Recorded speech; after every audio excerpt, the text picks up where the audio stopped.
What's happening, folks? Welcome back to the channel. It's starting 11 prediction time for tomorrow's game at home against Rangers.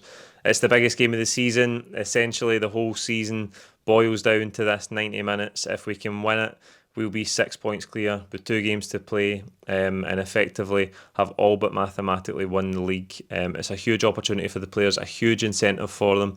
We've got the home crowd behind us, and if the team can go and perform, we give ourselves a great chance. Off the back of that game against Hearts last weekend, I thought in the second half we were brilliant. We really pinned them back. That created a brilliant atmosphere in the crowd. I think we're together with the players. We can sense that we're getting closer. And if we can replicate something like that, and like the first 45 minutes at Ibrox last month, where, I watched that full game back this weekend in preparation for this one. And I thought in the first 45 minutes we pressed Rangers really well.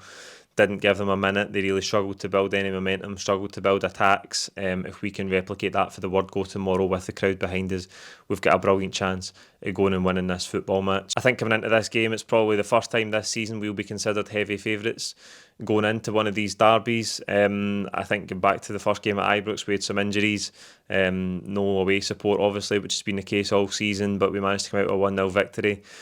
Fast forward to the game in December, where we were really patchy in terms of our form. We lost those back-to-back games to Kilmarnock and Hearts, but getting into that game, Rangers were resurgent under Clement and people fancied them to get a result.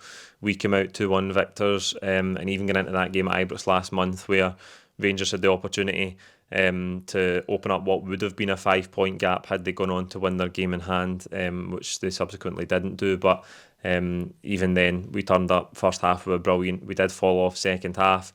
Allowed Rangers some life in the game, and they managed to salvage a late equaliser. But even getting into that game, I'd say we were probably considered the underdogs as well. So we probably get the favourites tag this time around. That the team are used to that.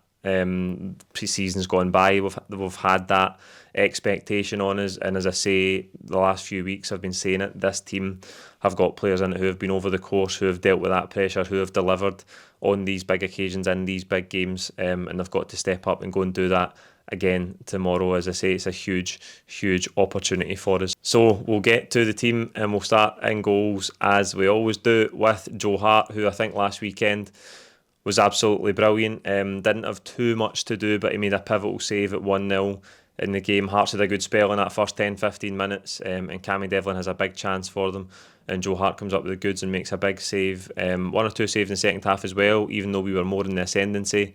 We really dominated that second half for start to finish, but Joe Hart still come up with the saves when he was required to make them. He's really enjoying what's his last few games as a professional. I think he's down to less than a handful of games now. You can tell he wants to savour it, he wants to enjoy it, and he loves playing for Celtic. The passion and intensity that he brings to the team, you can tell he just loves being a goalkeeper. And as I say, this is his last few games as a professional, and he wants to make the most of them and go out on a high.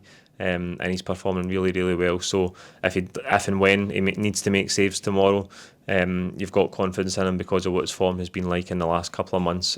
Back four unchanged: Johnston, Carter Vickers, Scales and Taylor. In midfield, maybe a question mark, but I think last week's performance absolutely banished that. Callum McGregor will lead the team sitting in that deep midfield position. He is the player in focus this week. I just want to run through some quick stats before we talk about his importance to the team. I suppose the stats actually underline his importance and how central he is to the way we play. And we'll talk about some of the intangible stuff as well. So per 90 minutes in the league this season, he's averaged 7.5 recoveries per game, which is really high. Up there with the absolute best in the league. He only gets dispossessed 0.6 times per 90 minutes. His passing accuracy is 91.5, and he has almost 90 touches a game at 88.4. That paints a picture of a player who is absolutely integral to the way we play. And I know that high passing accuracy, you might say it's because he makes a lot of safe passes, but it's his job to link the play from back to front, and he's absolutely key for us in terms of building the game, but also trying to get the more creative players further up the pitch in dangerous areas while providing that that security. And while it's not his natural game, he's not a big, bustling, physical, sitting midfield player. I think he really has developed that, and he's got better at it as the years have gone by, and he's had to play in that position. He's really, really important for us. Iwata has had a good influence off the bench in some games as well, and I actually think he performed better than I expected him to in that derby at Ibrox last month. But given that performance Callum McGregor put in against Hearts last week, that was the first sign that his intensity and his sharpness was back. There's been doubts about that since he came back from injury. I know that he was guilty of giving the ball away in the build-up to Rangers' equaliser at Ibrox, but it's so difficult coming back after 5 weeks out. No competitive football, to be thrust into that environment, protecting a 1-goal lead, playing in midfield, must be an absolute nightmare. And I know with doubts at Dens Park as well, but where his fitness was at. But last week was the game where he could really see a player that looked like the usual Callum McGregor. And if he can replicate that level of performance that he put in that December derby, where I think he really put the team on his back and dragged us through, if he can get anywhere near those levels tomorrow, we're in with a brilliant chance of winning this game.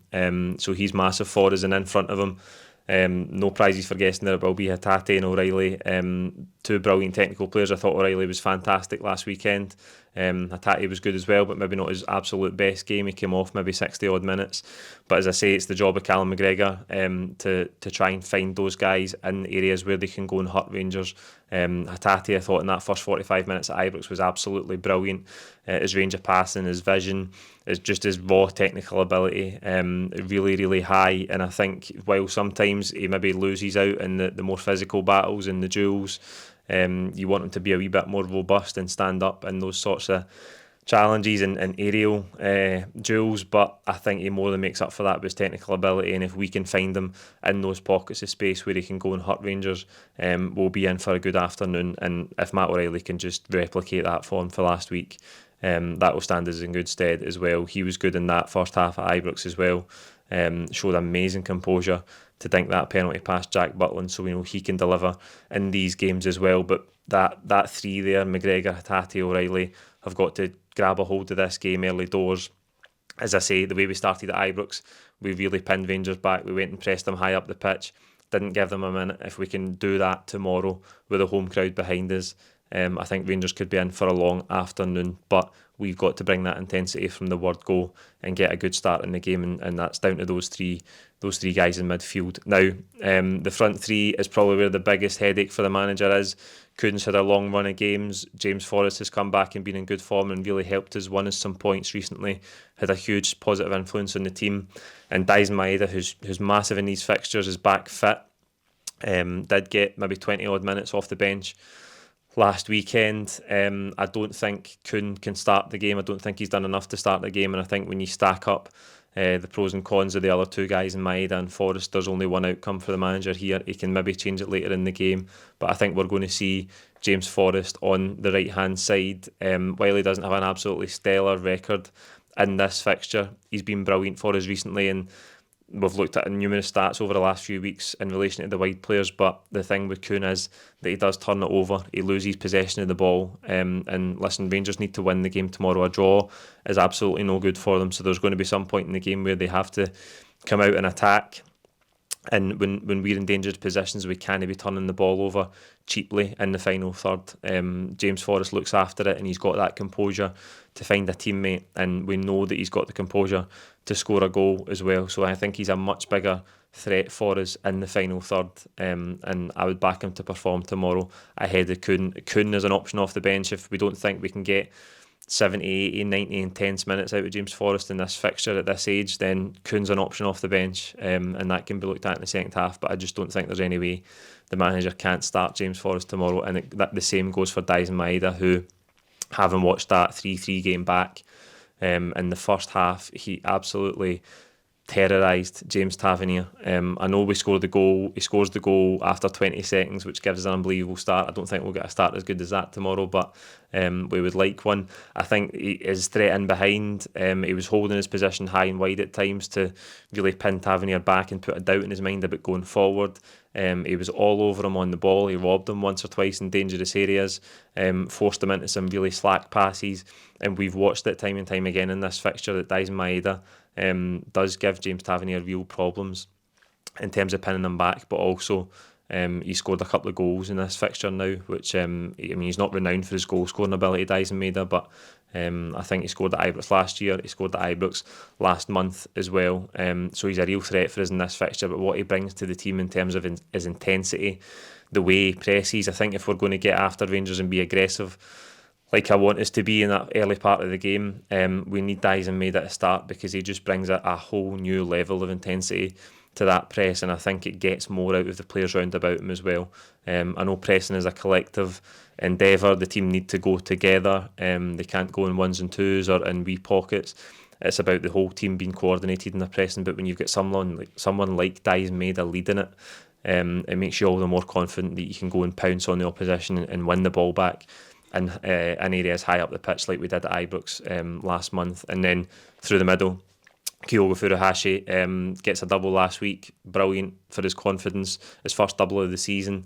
But you see that threat that he carries at all times in behind. As I say, when the game was open last weekend, Hearts came in at a go in the first 15-20 minutes, and Kyogo notches 2 goals. Rangers tomorrow need to have a go at some point, because they have to win the game to keep their hopes alive, and that should give us space, that should give us opportunities in transition, and it should also leave space in behind. If it is to be Suter and Ben Davies that Kyogo's up against, he will pose them a huge threat.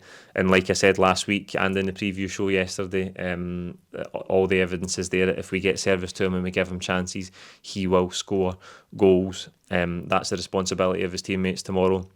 They know the threat he carries, and they know that if they can get the ball to him in dangerous areas, he's likely to put it away. So there you go, that's the team I think Brendan Rodgers will go with tomorrow. A huge game. If you disagree with me on any selections, although I don't think there's too many contentious ones in there, if you disagree, let me know in the comments below.